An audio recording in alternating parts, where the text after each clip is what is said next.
All right, Michael. So, what makes a software solution enterprise class? It has to work with big companies. Close. Is it the trustworthiness of the vendor? That definitely is part of the equation. Okay. Is it how well the product is supported after the sale process is done? To be enterprise, I would say that's a must. Okay. Or do you think the solution's ability to scale with your growth and ambitions for the company as a property manager is really important as well? If it can't scale with you, it definitely is not enterprise. Well, all of your answers are correct, my friend, which is why property management companies are switching to Track hospitality software because Track's powerful native functionality offers everything you need to run a modern hospitality business. From booking engines to owner portals and trust accounting, Track's built in tools are designed to work beautifully together and scale with you. Best of all, Track's growing list of integrations makes it easy to plug into your tech stack for the ultimate flexibility. So, if you want to learn more, all of our Good Morning Hospitality listeners have a dedicated link in our show notes, and we're excited for you to check it out. Now, back to the episode. Welcome to Good Morning Hospitality, your one-stop shop for the latest news, noteworthy trends, and thought-provoking discussions across the industry. From hotels and short-term rentals to all things travel and hospitality, you'll find each episode equips you with the information that you need to start your week. Join us on Good Morning Hospitality every Monday, wherever you get your podcasts.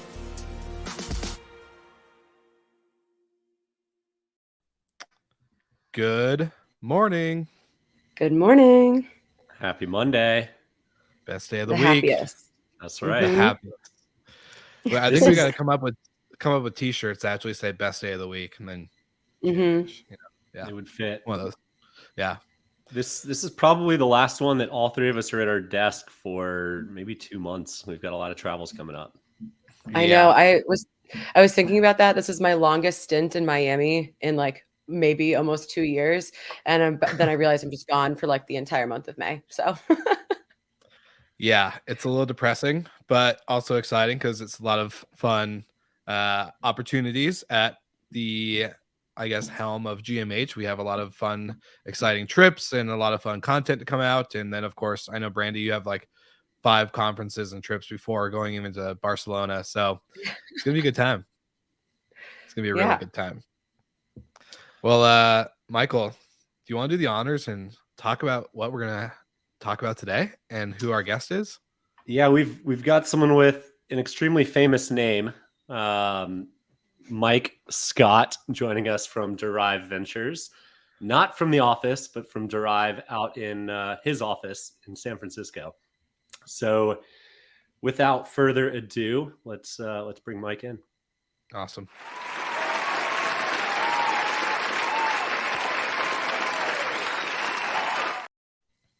Hey, Mike. Hey guys, good to see you.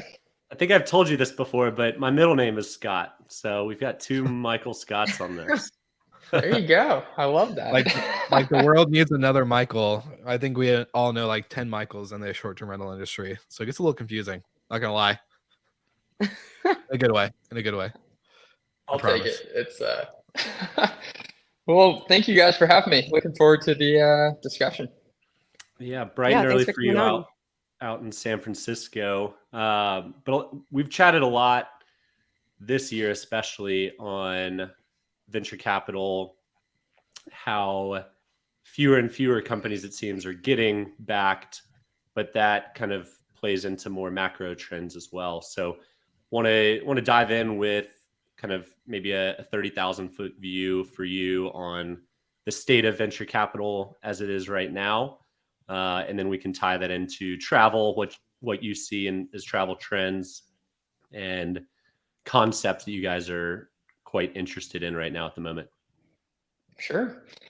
Yeah, I think for the venture capital overall, I mean, fundraising is down across the board, particularly as we saw back half of 2022 and first quarter here was no better.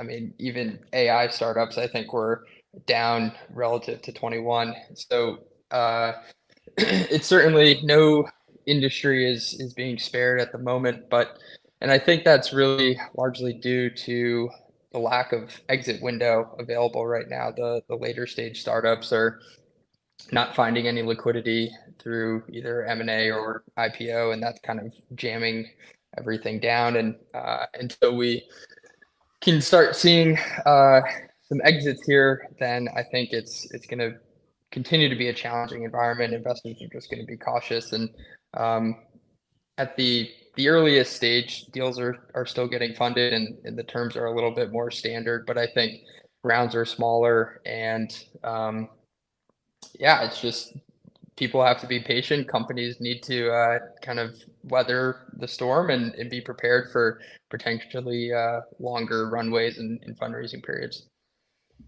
So if some of the bigger companies can get their exits, their IPOs or roll-ups, how does that free up capital downstream for the pre-seed or Series A companies?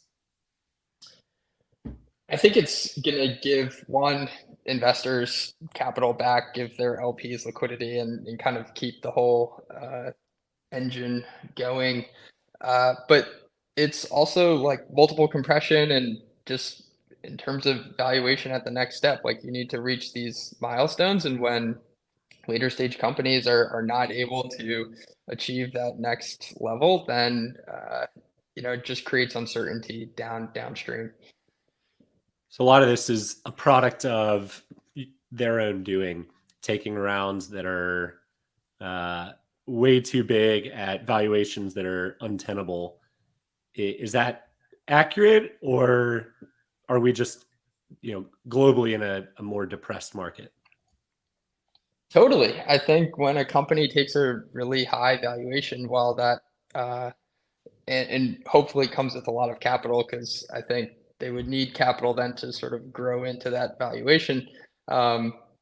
That's the risk you run, is if you burn through that cash and don't sort of hit the next financial milestones you need to raise at the next level, then you're kind of in a tricky situation. And I think a lot of investors, rather than take a big down round, would rather try to find ways to kick the can down the road through internal rounds or venture debt or bridge loans, rather than price another round at something less than what they did previously. So I don't know if you've ever been to VRMA before, but every year there seems to be 5 new PMS systems, 10 new locks and thermostat systems, a new pricing company. I have a feeling this year there won't be quite as much of that. How's deal flow from a pre-seed, seed, Series A right now, as compared to years past? I think deal flow is still pretty strong, and for us right now, we're at the seed and Series A. I think there's still a lot of companies that are going to market and receiving investor interest. So there's definitely businesses out there getting funded. It's the dynamics have changed a little bit. The valuations are down. There's a little bit more structure in deals. Founders are raising less capital because they just want less dilution. And I think something we're starting to see more and more is that companies are prioritizing who their investors are. It's not just about the money. If they're going to take a small amount of capital, they want investors that are really going to add value to their business. And so we're seeing a lot more demand for strategic investors to come into these rounds and support the founders. And for us, being sector focused in a category, that's been a tailwind for us, where even more generalist investors are asking us to come into rounds saying, hey, can you help this company grow? They want just value add investors around the hoop. What, I think that go ahead, Brandy. Oh, no, I was saying, I think that that's really important, because you have, when you have investors come in, you want to have someone that can provide, real strategic support. And I find that our industry in particular is unique. And I think that there have been a lot of examples in the past, 5-10 years where investors have made, push companies to make decisions that in the long run were, really not good, especially at the property manager level. There's several cases where it was all about, growth at all costs and pins in the map instead of having, a real path to profitability and making, real strategic decisions. Yeah. The profitability piece seems to be more of a trend than scale or growth numbers. What's the balance for you guys at Derive?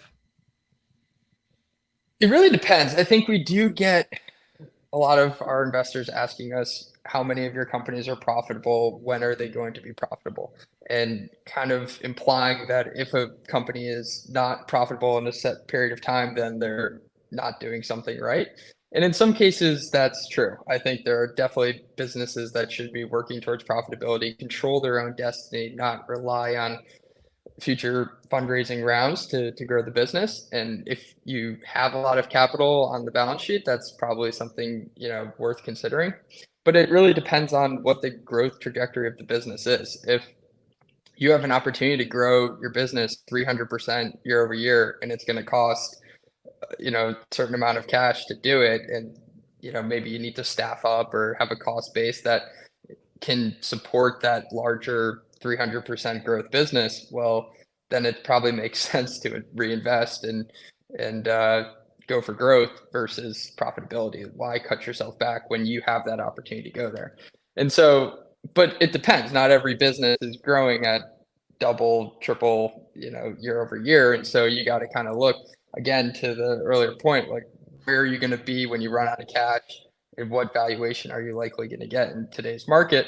You can't assume the giant multiples that maybe you were getting in 21. It's a different environment, and so you kind of have to run the numbers there to see if it's worth high growth or extending the runway. How long is this cycle in your expert prediction? Well, there's some interesting kind of macro trends going on right now that we've been tracking closely. And inflation is the one that the Fed is focused on, and they're kind of guiding interest rate trajectory on that. And I think one big sort of underlying factor of inflation is this concept of excess savings. So we've been looking at how during the pandemic, a lot of U.S. Households built up enormous piles of excess savings. It was like over $2 trillion. And this is kind of an unprecedented COVID phenomenon. This didn't really exist prior. And for the last year and a half or so, that excess savings has been depleted rapidly. And I think it's under $1 trillion now. And a lot of economists and other experts tracking this show that it's going to be gone by the end of 23. And so something is going to have to give here, where either spending is going to have to pull back, or inflation is going to need to let up. Something is going to need to change for consumers to get back to a more positive savings rate. And I don't think the Fed is going to be forward-looking enough to pull back interest rates or try to do something before they see the spending pull back. And so it does seem like we're heading towards a scenario where budgets are going to have to be a little bit tighter, and people are going to have to be more cost conscious with their spending. And that will probably then push inflation down and the Fed to maybe reconsider their interest rate trajectory. Because and I think how that plays into travel specifically, I mean, travel's been a net beneficiary of a lot of this spend. And so it is a little concerning to see, the hotel RevPARs are still at historical highs and travel demand is very strong. What is this going to mean later this year or early 24 when that excess pile of cash is gone? And so we're watching that one carefully and seeing what happens. Yeah, I think during COVID, people learned that travel went from kind of a luxury item or discretionary budget item to almost mandatory, it seemed. But I think as savings run out, we'll see how mandatory of a line item that will continue on to be. What is one of your most exciting portcos you guys have right now? What's kind of cutting edge, something that nobody else is doing? Yeah, well, one that we has recently, been in market and doing really well selling is company Sensible Weather. They are a weather guarantee or insurance product, and they'll insure anything from a vacation to a round of golf to any type of leisure activity in theory.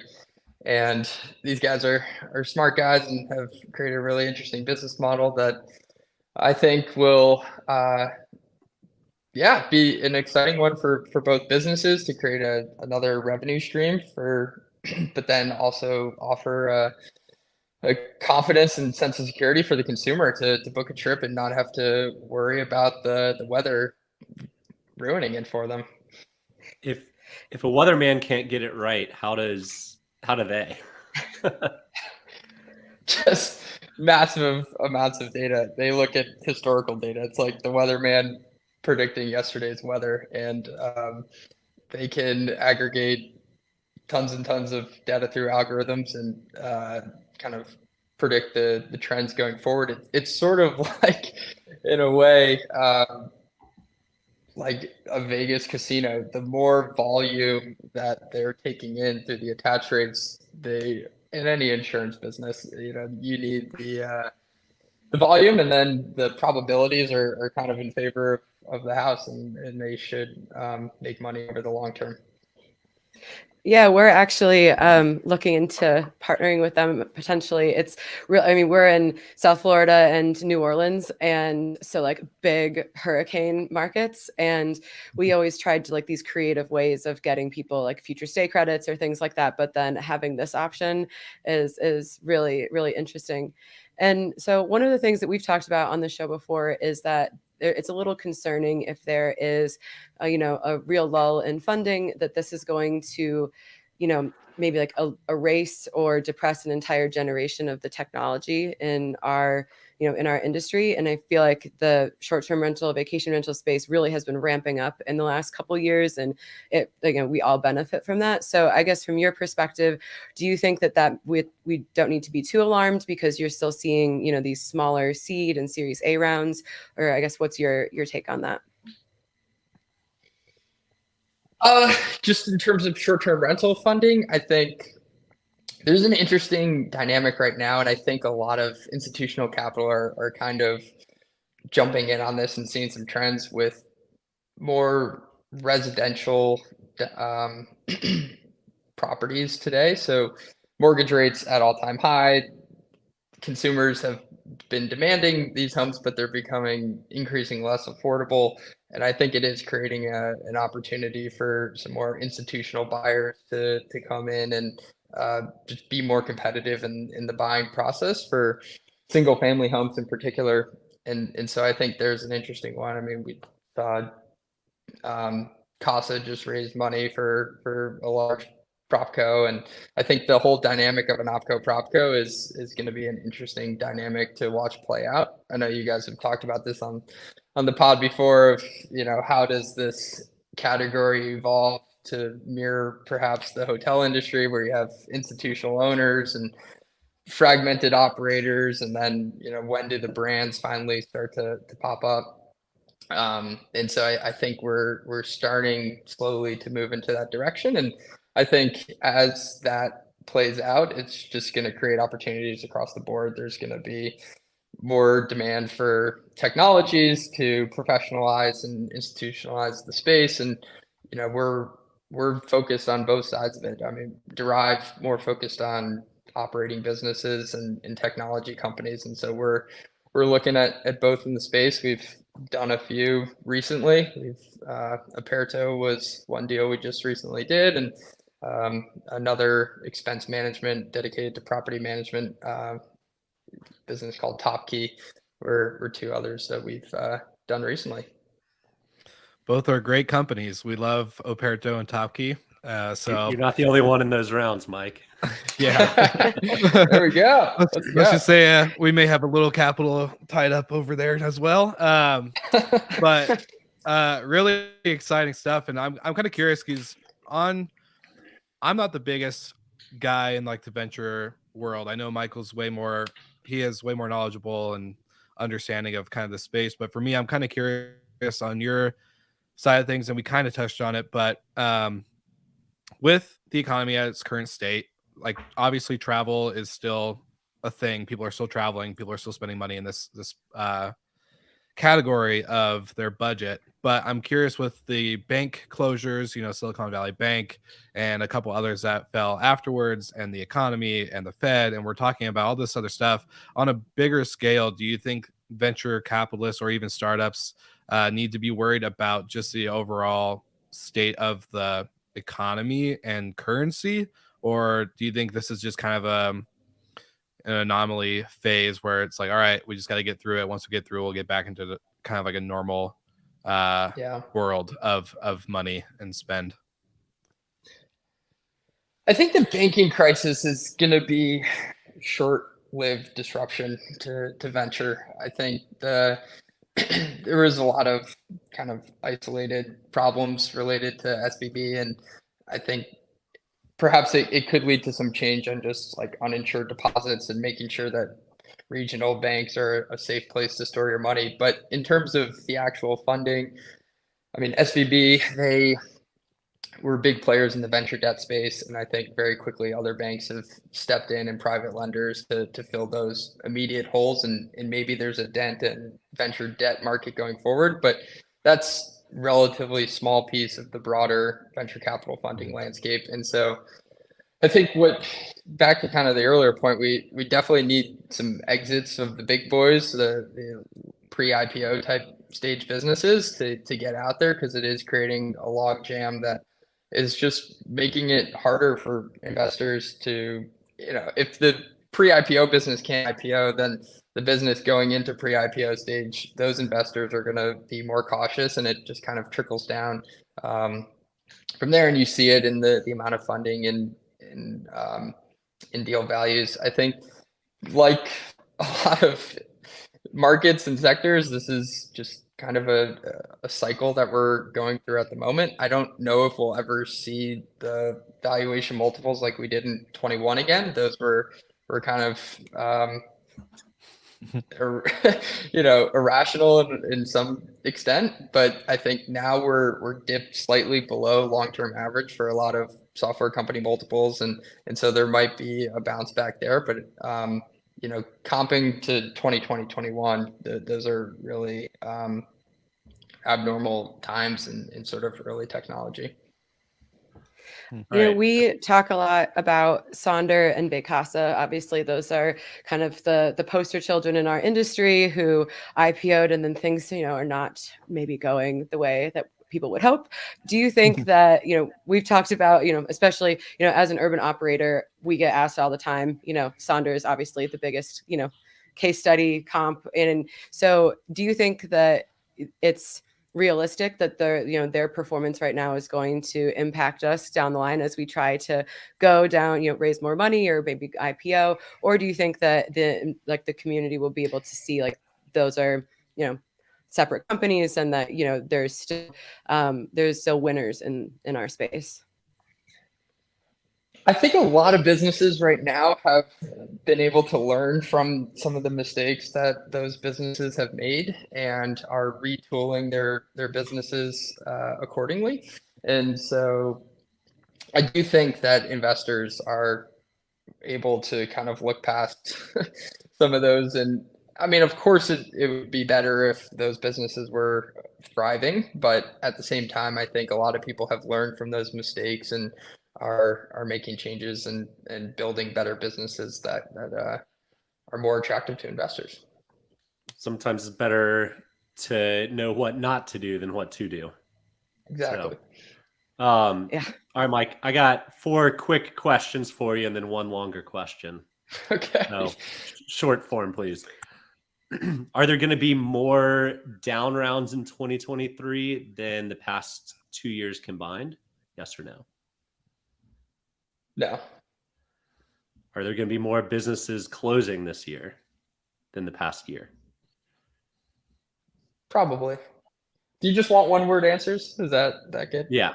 Yeah. Okay. We can circle back if you want to fill in anything. But Okay. will M&A increase the latter half of this year? Yes. Will there be any big time IPOs this year? Yeah, probably a couple. Besides Oyo's that's slashed massively. Yeah, I was just gonna say, except for Oyo, right? Yeah, but that's down like Yeah. 75% from their last Yeah. round, last valuation. All right, and then the longer form question, Mike. If Okay. you were to start a travel tech industry today that's not a venture company, what would you do? Travel tech company that does not raise any venture capital money. Well, Is it's that? not a venture capital shop. Obviously, Oh. Well,